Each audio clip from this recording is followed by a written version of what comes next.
진짜 없어졌어요. 네. 그러지 마. 어떡하지? 네, 이게. 시위대가 서울 대림동에 집결해 이주민이 모여 사는 주거지까지 찾아와서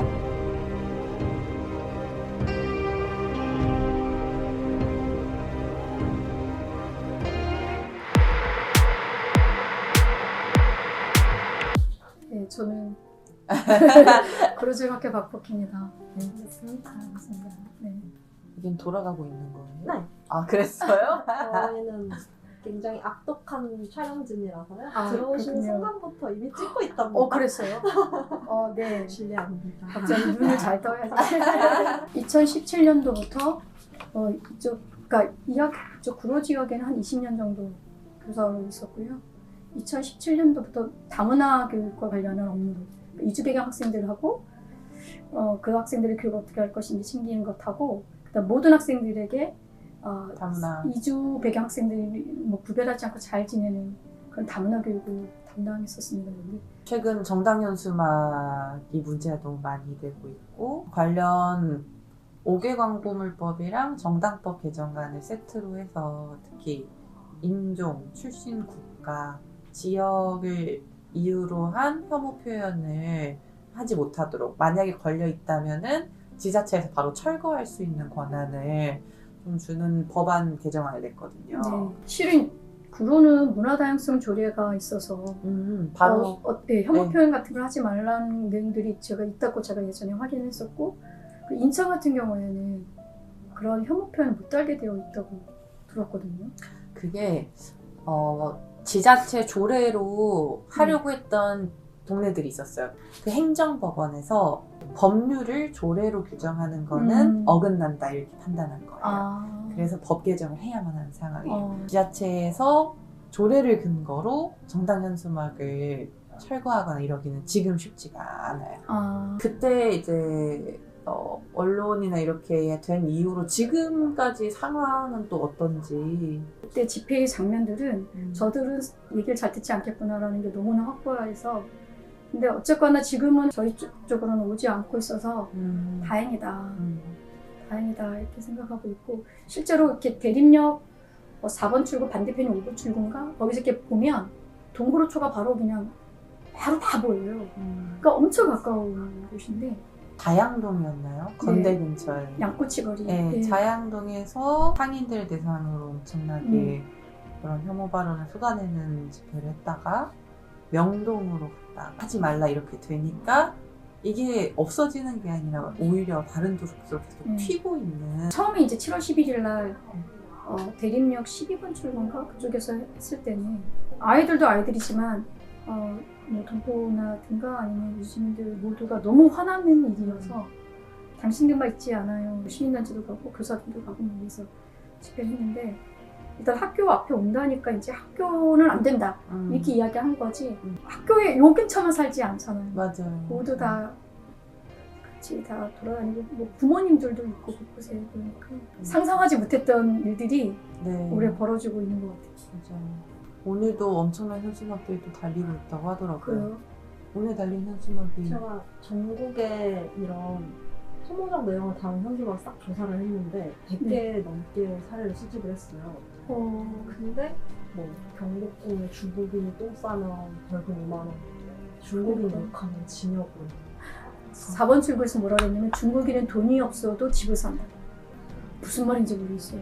그 집회에서. 네, 그래서 뭐 의대, 서울 의대 6등급도 간다 뭐 이런 것들은 맞아요. 여기 브로디지타 단지 거기가 얼마나 많은 유주민들이 있어요. 그런데 맞아요. 거기에 교장 선생님의 그 편지랑 뭔가 사실 물밀듯이 들어오고 있는 이 혐오 현상에 우리가 어떻게 같이 대응하는 방법을 찾을 수 있을까의 하나의 좀 네, 너무 감사하고 좋은 일이었어요. 실마리가 되지 전 되게 감동했거든요. 교사들은 실은 2017년도부터 계속 모임을 해왔어요. 그러니까 이주 배경 아이들이 계속 오는데 경험하지 않은 저희들이 학교 다녔을 때 한 번도 이주민을 본 적이 없고 그 다음에 교육 과정에서 한 번도 들어본 적이 없고 뭐 아무런 연수 없이 이주민 학생들을 만나게 되는 거예요. 저희가. 선생님들 입장에서도 네. 이제 제가 그런 얘기 했는데 10대는 좋아하는 가수가 다른 것만으로도 갈등이 생긴다. 그런 거잖아요. 아이들이 이렇게 정체성들이 막 그게 뭔지 모르는데 막 부딪히는, 그거 내 안에서도 힘들어하는 그런 맞아요. 과정인데 자기네가 모르는 언어를 쓰는 아이들이 나타나는 거예요. 그런데 걔네들끼리 쓰는 언어가 자기를 욕하는 것 같아요. 이제 이런 일들이 무슨 벌어지는 뜻인지 거죠. 모르지만 네, 이런 일들이 벌어져서 선생님들끼리 공부를 하기 시작을 했어요. 다른 것을 인정하고 다른 것에서 배울 수 있다는 것들을 만들어보자 하면서 그런 뭘 해왔고, 아이들은 실제로 아이들은 자기 생활이 있어요. 릴스 보기 바쁘고 막 이런데 그래도 아이들은 다 알죠. 저희 반 애가 봤어요. 어떻게 이야기를 할까 하다 그래도 살짝 많은 꺼내보자라고 해서 어제 이런 거 있었는데 혹시 봤니? 그랬더니 한 애가 선생님 저 있었어요. 그랬는데 이 표정이 너무 이렇게 어떡해요? 막 이런 표정으로 있더라고요. 그래서 내가 그랬어? 선생님도 거기 있었는데 하면서 이렇게 왔다 갔다 하는데 하나가 한심해요 이러는 바람에 갑자기 애들이 이렇게 연달아서 그와 비슷한 얘기들을 하는 거예요. 찝찝찝 막 이러면서. 저게 뭐냐. 네. 그래서 너무 다행이다. 근데 애들한테 절대로 그렇게 하지 마. 함부로 말하면 안 돼. 막 이렇게 얘기를 하고 있고 상처 주는 말들을 서로 하지 말자. 이렇게 얘기하고 있는데 공개적으로 막 공격하는 일들을 하는 거잖아요. 이 지역에 계속 살았던 아이들한테도 너무 안 좋은 학습이다. 그러니까 함부로 혐오 표현해도 된다. 라는 것을 모두 학습하는 과정이고, 특히 피해를 받는 학생들은 그건 지금 어떻게 알겠어요. 한참 뒤에 이야기하는 경우가 있거든요. 졸업하고 나서. 그때 그랬어요. 네, 제가 잊혀지지 않는 게 1학년 때부터 3학년까지 가르치는 애거든요. 근데 얘가 제가 보기에는 인근에 있는 고등학교 갈 정도로 한국어를 잘 학습했어요. 그런데 한국어가 잘 안 되는 학생들이 가는 고등학교에 먼 곳에 가게 되는 거예요. 그래서 걔를 불러서 그러지 마, 너 근처에 가, 너 지각도 잘하는데 가면 안 돼, 하면서 이렇게 얘기했더니 아이가 선생님 저 중국어로 이야기하고 싶어요. 중국어로 친구랑 이야기하고 싶어요. 근데 그거를 한 번도 얘기한 적이 없어요. 3학년 내내 네. 지나갈 때까지. 그래서 제가 중간에 뭐 이렇게 장난치고 그래도 이렇게 냉정하고 그랬던 애가 마지막에 이제 속 풀듯이 그 얘기를 하는데 지금 뭉클했어요. 그러니까 아이들은 그런 마음들을 갖고 있는데 그것이 갖고 있는지도 모르고 지낼 것 같아요. 왜냐면 생활하기 바쁘니까. 그런데 그것이 나중에 어떤 형태로 얘한테 상처로 남아서 확인될지 모르겠는 거예요. 그래서 이거는 그때 이렇게 치료약을 조금씩 이렇게 푸시딘처럼 이런 선생님도 있었다, 이런 어른도 있었다 이런 걸 보여주는 게 필요하다. 선생님들끼리 그런 마음이 좀 있죠. 일단은 급하게 현수막에 대한 법안을 발의를 했고 집회 시위 관련된 것도 조금 만져보려고 하고, 국무회의에서 최근에 혐오 표현에 대해서 이야기하면서 형법 개정안을 해야 되지 않냐 이런 이야기가 있거든요. 이게 결국에는 행동을 금지시키는 거고 약간 극약 처방 같은 거여서 결국에는 이제 차별과 혐오가 뭔지 설명을 하는 차별금지법도 만들어야 된다 이렇게 생각해서 지금 도장 열심히 받고 있는 중이거든요. 차별금지법 추진하는. 입법은 입법대로 하더라도 사실 이 모든 상황이 돌출적이라고 볼 수도 있지만 국회에 있는 제1야당의 최고위원도 그런 류의 발언을 하고 있는 이런 상황에서 완벽하게 연결이 되어 있고 서로 부추기면서 가고 있는데 이 고리를 도대체 어떻게 끊을까? 그 안에 있는 사람으로서 고민 열심히 해보려고 하는데요. 네, 또 교육 현장에 계시는 분으로서 그래서 정치가 최소한 이 정도는 지켜줘야 된다라든지. 저희 학교는 외국인이 200명이에요. 사실은 이 학생들이 그만큼 커서 온 거잖아요. 그렇게 좋아하는 경제를 따진다면 얼마나 많은 이득이에요. 사실 애들도 없는데. 근데 그것에 대한 고려와 배려 없이 그 지원을 너무 못 해주고 있어요. 저는 제일 놀라웠던 게 이 지배경 학생들이 고등학교 있을 때 성적이 수업을 못 따라가니까 특성화고 가는 게 낫겠다. 2학년 너 관광고 가라. 관광고 가서 그러면 좀 뭔가 너한테 열릴 기회가 생길 거야. 갔는데 실습도 못 나가. 졸업하고 나서 취직도 못 해.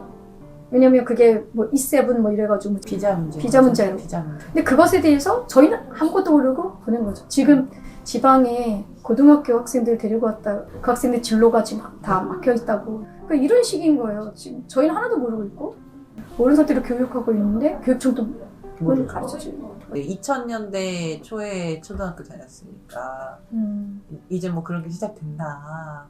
바꿀 수 없고 이미 수십 년 전부터 시작해서 쭉 오고 있는 현실이 있잖아요. 우리는 이미 같이 섞여 살고 있고 함께 하고 있는데 아무런 대비를 안 하고 이 일을 맡고 있어서 이거 어떡하지? 저는 이제 제 또래가 20, 30년 동안 기준도 만들고 또 구제조치들 이런 것도 만들면서 가야 된다고 생각하거든요. 어른들은 다 너무나 다른 배경의 사람들을 만나지 않았기 때문에 너무 낯선 경험을 하는 거고 낯선 게 두렵기도 하죠.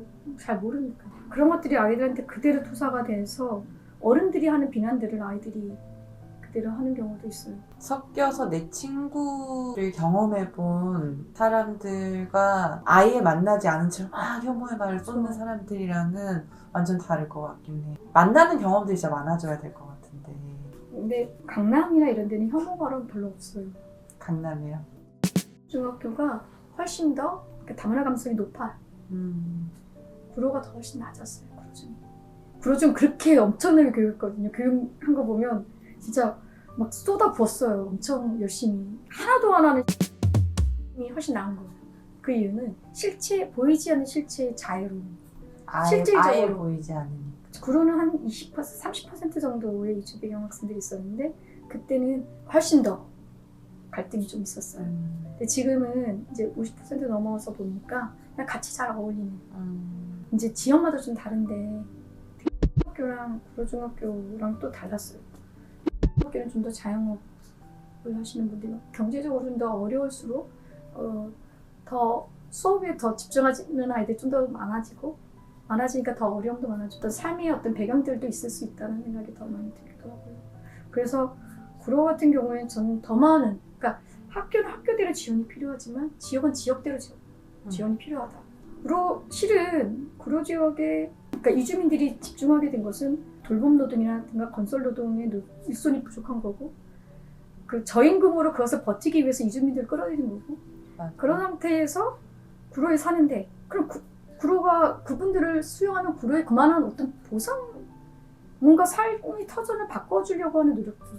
그러니까 구로 지역에 쓰레기가 뭐 그분들이 함부로 버린다고 하면 그걸 예쁜 그림으로 뭐 설명을 해서 뭔가를 하거나 아니면 뭔가 안내를 하거나 아니면 사람을 더 배치해서 좀 더 깔끔하게 하거나 그런 지원과 제도들을 만드는 것들이 굉장히 중요한데 그냥 저 사람들 때문이라고 지역 사람들끼리 갈등하게 만들고 그런 것들을 안 만드는 게 굉장히 중요하다. 그게 국회나 이런 데서 좀 알겠습니다. 고민해 줬으면 좋겠다 이런 생각이.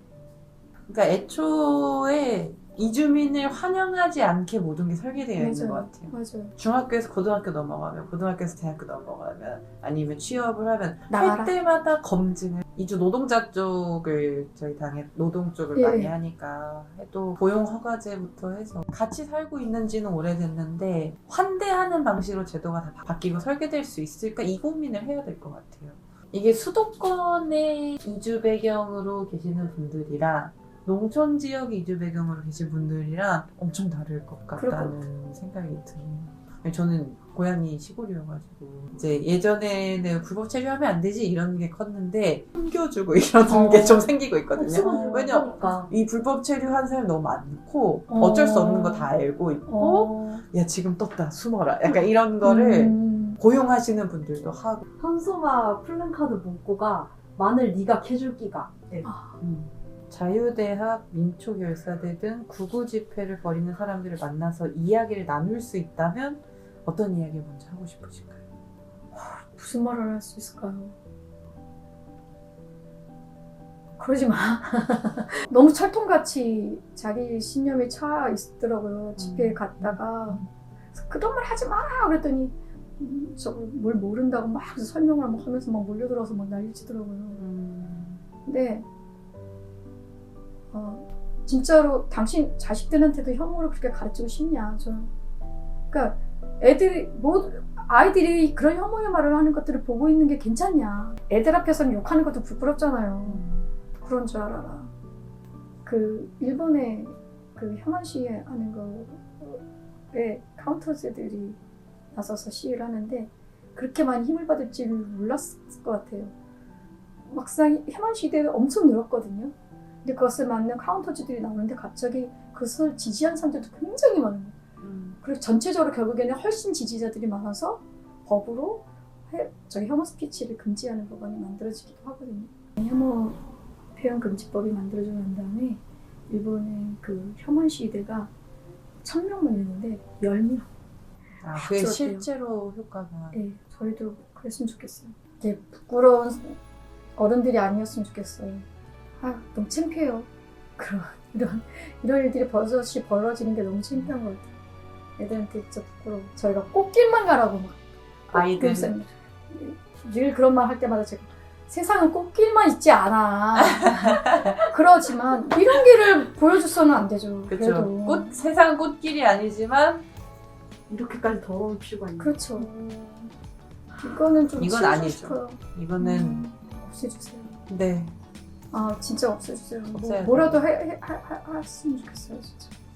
막읍시다. 이제 차별 혐오 안 돼. 이렇게 저도 이제 큰 얘기를 하는데 오늘 선생님 이야기 들으니까 그 구체적인 현실의 이야기를 제가 약간 채울 수 있는 그런 건 있었던 것 같아요. 그래서 더 많이 더 적극적으로 해야 되겠다 이런 생각을 했어요. 오늘 나와주셔서 감사합니다. 불러주셔서 감사합니다.